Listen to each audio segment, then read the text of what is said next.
Hello' বন্ধু-বান্ধৱীসকল, welcome to my YouTube channel.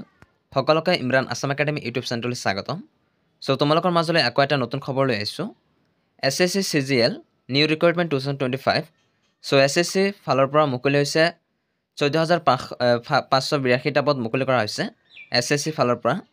চ' এই চাকৰিকেইটাৰ কাৰণে তোমালোকক কেনেধৰণে আবেদন কৰিব লাগিব, তাৰপিছত তোমালোকৰ বয়স কিমান হ'ব লাগিব, এডুকেশ্যন কোৱালিফিকেশ্যন কি লাগিব, চ' এই সম্পৰ্কে আজি আমি এই ভিডিঅ'টোৰ যোগেদি আলোচনা কৰিম। চ' এটা বৃহৎ সুযোগ আৰু বৃহৎ সুবিধা হয়, যিহেতু বহুত পদ খালী হৈছে। 14,582টা পদ মুকলি কৰা হৈছে।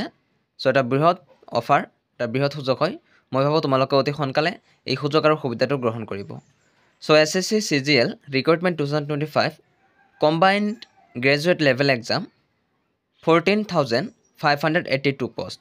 ঠিক আছে, 14,582টা পদ মুকলি কৰা হৈছে SSC CGLৰ ফালৰ পৰা, আৰু গ্ৰেজুৱেট লেভেলৰ হয়। SSC CGL recruitment 2025 the staff selection commission SSC has released the latest notification for the 14,582 post of combined graduate level CGL exam 2025। ঠিক আছে, SSC CGLৰ ফালৰ পৰা মুকলি হৈছে 14,582টা পদ মুকলি কৰা হৈছে। ইতিমধ্যে নটিফিকেশ্যন আউট হৈছে। ঠিক আছে, ষ্টাফ ছিলেকশ্যন কমিশ্যনৰ ফালৰ পৰা মুকলি কৰা হৈছে। Eligible candidate can apply for the SSC CGL recruitment 2025-26 from the official website address.ssc.gov.in starting from 9 June 2025। ঠিক আছে, আৰু যিটো তোমালোকৰ অফিচিয়েল ৱেবছাইট দিছে address.ssc.gov.in, চ' এই অফিচিয়েল ৱেবছাইটত গৈ তোমালোকে অনলাইন যোগে আবেদন কৰিব লাগিব। ঠিক আছে, আৰু যিসকল প্ৰাৰ্থী এলিজিবল হয় সেইসকল প্ৰাৰ্থীয়ে আবেদন কৰিব পাৰিব। তাৰপিছত 9 জুনৰ পৰা আৰম্ভ হৈ গৈছে। All details related to SSC CGL recruitment 2025 are given below। চ' এতিয়া আমি অভাৰভিউ চাওঁ। আমি SSC CGL recruitment 2025 overview. Name of organisation staff selection commission SSC। Last date দিয়া হৈছে 4 তাৰিখ 7 মাহ 2025। ঠিক আছে, এইটো লাষ্ট ডেট দিয়া হৈছে। চ' এটা বৃহৎ সুযোগ আৰু বৃহৎ সুবিধা হয়। 14,582টা পদ মুকলি কৰা হৈছে যিহেতু, চ' আপোনালোকে যিমান পাৰে অতি সোনকালে আবেদন কৰি ল'ব। লাষ্ট ডেট দিয়া হৈছে 4 তাৰিখ 7 মাহ 2025 তাৰিখ। ঠিক আছে, চ' টোটেল ভেকেঞ্চি আছে 14,582টা পষ্ট খালী হৈছে। আৰু name of the exam combined graduate level exam. ঠিক আছে, তোমালোকে BA পাছ কৰিলে BA পাছ লেভেল হ'ব লাগিব এডুকেশ্যন কোৱালিফিকেশ্যনটো, ইয়াত যিহেতু গ্ৰেজুৱেট লেভেল কৈছে। আৰু মড অফ এপ্লিকেশ্যন অনলাইন যোগে তোমালোকে আবেদন কৰিব লাগিব, যিটো অফিচিয়েল ৱেবছাইট দিছে। চ' অফিচিয়েল ৱেবছাইটত গৈ তোমালোকে অনলাইন যোগে আবেদন কৰিব লাগিব। ঠিক আছে, আৰু কেটেগৰী দিছে central government job location all India, সকলোৱে আবেদন কৰিব পাৰিব। আৰু অফিচিয়েল ৱেবছাইট address.ssc.gov.in। চ' এই অফিচিয়েল ৱেবছাইটত গৈ তোমালোকে অনলাইন যোগে আবেদন কৰিব লাগিব। ঠিক আছে, SSC CGL recruitment 2025 vacancy details. So' name of the exam combined graduate level CGL, none of the post 14,582টা পষ্ট। ঠিক আছে, 14,582টা পষ্ট মুকলি হৈছে, পদ খালী হৈছে। চ' আপোনালোকে অতি সোনকালে আবেদন কৰি ল'ব। চ' এইটো এটা বৃহৎ সুযোগ আৰু বৃহৎ সুবিধা হয়। চ' তোমালোকে যিমান পাৰা অতি সোনকালে আবেদন কৰি ল'ব। ঠিক আছে, so' eligible criteria age limit কিমান দিয়া আছে? The candidate should not be less than 18 years of age and not more than 27 years of age as on 1 August 2025। ঠিক আছে, তোমালোকৰ বয়সটো ইয়াত দিয়া হৈছে 18 বছৰৰ পৰা 27 বছৰৰ ভিতৰত হ'ব লাগিব। ঠিক আছে, 18 বছৰৰ পৰা 27 বছৰৰ ভিতৰত হ'ব লাগিব। 18 বছৰৰ তলত হ'লেও নহ'ব, বা 27 বছৰৰ ওপৰত হ'লেও নহ'ব। ঠিক আছে, 18 বছৰৰ পৰা 27 বছৰৰ ভিতৰত তোমালোকৰ এজ হ'ব লাগিব, বয়স হ'ব লাগিব। ঠিক আছে, যিহেতু এটা লিমিট দিছে। আৰু ইয়াত এজ ৰেষ্ট্ৰিকশ্যন দিয়া আছে। ফৰ ST কেণ্ডিডেটৰ কাৰণে 5 বছৰ, SC কেণ্ডিডেটৰ কাৰণেও 5 বছৰ দিয়া হৈছে। তাৰপিছত তোমালোকৰ এডুকেশ্যন কোৱালিফিকেশ্যন কি লাগিব? এডুকেশ্যন কোৱালিফিকেশ্যন ইয়াত এছিষ্টেণ্ট অডিট অফিচাৰ, ইয়াৰ বাবে লাগিব তোমালোকৰ bachelor degree from a recognise university.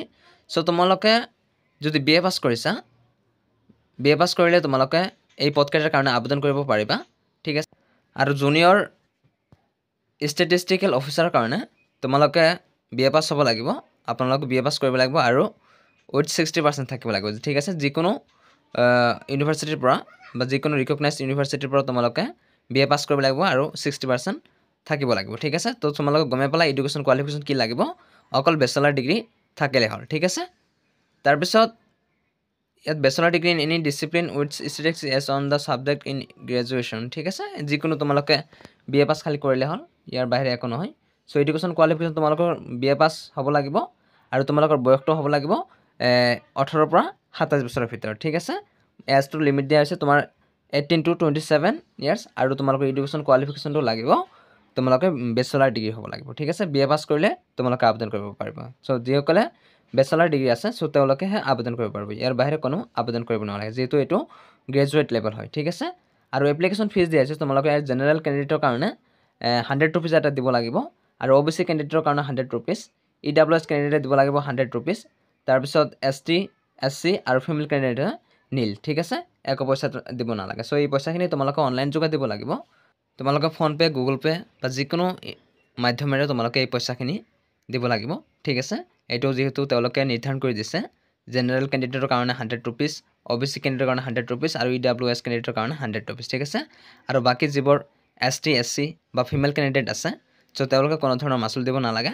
ঠিক আছে সো তোমালোকে যিমান পাৰা অতি সোনকালে আবেদন কৰি লবা যেহেতু সময় কম আছে সো তোমালোকে আবেদন কৰি অতি সোনকালে ভালকে তোমালোকে পঢ়া সো যিমান পাৰা অতি সোনকালে আবেদন কৰাৰ কাৰণে চেষ্টা কৰিবা ঠিক আছে so important dates SSC CGL recruitment 2025 so important dates কি দিয়া আছে এইবোৰ আমি চাম এতিয়া The SSC CGL notification will be released on 9th June 2025 and the dates for the online application start from 9 June 2025 ঠিক আছে 9 তাৰিখৰ পৰা জুন মাহৰ 9 তাৰিখৰ পৰা আৰম্ভ হৈ গৈছে আবেদন প্ৰক্ৰিয়া আৰু লাষ্ট ডেট দিয়া আছে and the last date for the online application from is 4th July 2025 ঠিক আছে 4 তাৰিখ হৈছে জুলাই মাহৰ 4 তাৰিখ হৈছে লাষ্ট ডেট ঠিক আছে in recruitment it is also very important to check the number of vacancies and it is 14,582 post ঠিক আছে সো 14582 টা পদ আছে সো তোমালোকে যিমান পাৰা অতি সোনকালে আবেদন কৰি লব ঠিক আছে